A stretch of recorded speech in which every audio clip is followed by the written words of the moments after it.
وقالوا لا تذرن آلهتكم ولا تذرن ودا ولا سواعا ولا یغوث ویعوق ونسرا، کہا کہ اپنے باپ داداؤں کے معبودوں کو مت چھوڑنا، اپنے الہ کو مت چھوڑنا، اپنے باباؤں کو مت چھوڑنا۔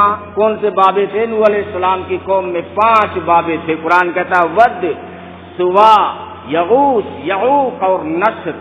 ولا تذرن ودا ولا سواعا ولا یغوث ویعوق ونسرا، ان 5 بابوں کو مت چھوڑنا۔ قرآن کہتا وقد اضلوا کثیرا، بہت زیادہ گمراہ ہوئے، خود تو ڈوبے، تمہیں بھی لے ڈوبے، انہیں بھی لے ڈوبے، اس طرح کے وہ ذلیل تھے۔ نوح علیہ السلام نے خوب سمجھایا، جب نہیں مانے تو پھر آخر میں بد دعا کی، میرے رب اب ان کو مت چھوڑ، زمین پہ کفر کو مت چھوڑ، دھرتی کو پاک کر۔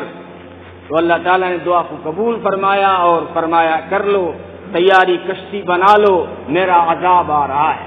اور جب عذاب آیا سیلاب بن کر صرف بادلوں سے پانی نہیں برسا، بلکہ دھرتی نے بھی اپنا پانی باہر پھینک دیا، اوپر سے پانی، نیچے سے پانی، یہاں تک کہ اگر کوئی اپنے چولہے میں روٹیاں بنا رہا تھا تو آگ کے اندر سے بھی پانی نکل پڑا، یہاں تک کہ سارے ڈوبنے لگے۔ نوح علیہ السلام نے دیکھا قوم تو ڈوب رہی ہے جن کے لیے میں نے بد دعا کی تھی، لیکن قوم کے ساتھ میں میرا بیٹا بھی ڈوب رہا ہے۔ جب اپنے بیٹے کو موجوں میں گھرا ہوا دیکھا تو کہا کہ میں پہلے تو بیٹے کو سمجھایا، بیٹا ادھر آ جا، ارکب معنا ولا تکن مع الکافرین، میری کشتی میں سوار ہو جائیے، کافروں کے ساتھ مت ہوئیے۔ لیکن اس کے تو بھوت چڑھا ہوا تھا باباؤں کا، یہ باباؤں کا بھوت بھی بڑا خطرناک ہے۔ مولانا ضیاء الرحمن فاروقی فرماتے تھے اس دور کا جو شرک ہے وہ اس دور سے بھی خطرناک ہے۔ اس دور میں مشرک اور کافر جب ان کی کشتی بھنور میں پھنستی تھی تو وہ کہتے تھے اب اللہ کے سوا کوئی نہیں چھڑا سکتا، حالانکہ وہ بتوں کے پجاری تھے، لیکن جب کشتی پھنستی تو کہتے اللہ کے علاوہ کوئی نہیں چھڑا سکتا۔ آج کے دور کا مشرک کتنا خطرناک ہے جو کہتا ہے معین الدین چشتی پار لگا دے مالی کشتی، پار لگا دے میری کشتی، یہ شرک خطرناک ہے، علامہ ضیاء الرحمن فاروقی فرماتے تھے۔ تو بیٹا کہنے لگا قال ساوی الی جبل، میں پہاڑ پہ چڑھ جاؤں گا۔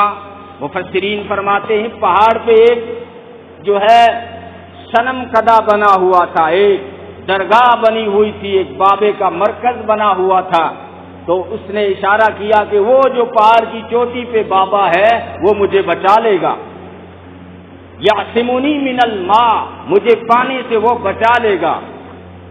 ابھی بات ہی چل رہی تھی باپ بیٹے کے بیچ میں، قرآن کہتا ہے وحال بینہما الموج، اسی درمیان موج آ گئی، فکان من المغرقین، وہ بھی ڈوبنے والوں میں سے ہو گیا۔ جب ڈوبنے لگا، ہچکولے کھانے لگا، اب نوح علیہ السلام نے اپنے رب کو پکارا۔ قرآن کہتا وَنَادَى نُوحٌ رَبَّهُ، نوح نے اپنے رب کو پکارا، قال رب ان ابنی من اہلی، یہ میرا بیٹا میرے گھر سے ہے، تیرا تو وعدہ ہے، ان وعدک الحق، تیرا وعدہ سچا ہے، انک انت الاحکم الحاکمین، تو فیصلے کرنے میں دیر نہیں لگاتا، تیرا حکم آئے گا، میرا بیٹا موجوں سے باہر آئے گا۔ قرآن نے یہاں پیغمبر کو ڈانٹ دیا، بات شرک کی تھی، اس پیغمبر کا بیٹا مشرک تھا، تو قرآن نے کہا یا نوح، اللہ نے فرمایا یا نوح انہ لیس من اہلک انہ عمل غیر صالح فلا تسألنی ما لیس لک به علم انی اعظک ان تکون من الجاہلین۔ او میرے پیغمبر، دوسری مرتبہ دعا کے لیے ہاتھ مت اٹھانا، یہ مشرک ہے، تیرا بیٹا نہیں ہے، یہ تیرے گھر سے نہیں ہے۔ پیغمبر کی نسل جو ہے نطفے کی بنیاد پہ نہیں چلتی، ایمان اور عقیدے کی بنیاد پہ چلا کرتی ہے۔ یہ پیغمبر اگر دوسری مرتبہ ہاتھ اٹھائے تو تجھے بھی نبوت چھین کر تجھے بھی جاہلوں میں کھڑا کر دوں گا۔ انی اعوذک ان تکون من الجاہلین، تجھے بھی جاہلوں میں کھڑا کر دوں گا۔ یہ لہجہ اس کا گرم ہو جاتا ہے جب بات شرک کی آتی ہے، اور آج کے دور کا جو شرک ہے وہ اسی انداز پہ ہے جو پہلے تھا۔ اس دور کے وہ بھی یہی کہتے تھے کہ ہم اللہ کو تو مانتے ہیں، لیکن اللہ تک ڈائریکٹ کیسے پہنچیں، ڈائریکٹ کیسے پہنچیں؟ پہلے اللہ کے ولیوں کو راضی کرنا پڑے گا۔ ہماری ڈائریکٹ سنوائی نہیں ہوتی، ان ڈائریکٹ سنوائی ہوتی ہے، اس لیے پہلے ہم ولیوں کو خوش کریں گے، پھر ولی اس تک ہماری بات پہنچائیں گے۔ اس کو بھی قرآن نے ذکر کیا ہے۔ پیغمبر نے پوچھا، کیونکہ اللہ کے رسول صلی اللہ علیہ وسلم نے جب دیکھا کہ مکہ کے مشرکوں نے فرشتوں کی مورتیاں بنا رکھی، فرشتوں کی اندازے میں کہ جبریل ایسا ہے، جبریل کی یہ مورتی، یہ اسرائیل کی مورتی، یہ اسرافیل کی مورتی، یہ اسرائیل کی مورتی، فرشتوں کی مورتیاں بنا دی۔ تو نبی نے پوچھا کہ تم ان کو کیوں پوچھتے ہو؟ تو انہوں نے کہا ہمارا اور کوئی مقصد نہیں ہے، ہم اللہ کو تو مانتے ہیں، لیکن اللہ ہماری ڈائریکٹ کہاں سنے گا، کیونکہ فرشتے اللہ کے قریب ہیں، اب ہماری بات فرشتوں سے ہوتی نہیں ہے، اس لیے ہم فرشتوں کی مورتیاں بنا کے پوچھتے ہیں تاکہ ہم سے فرشتے راضی ہو جائیں۔ جب فرشتے راضی ہو جائیں گے تو ہماری بات اللہ تک پہنچا دیں گے۔ یہ بات قرآن نے ذکر کی ہے۔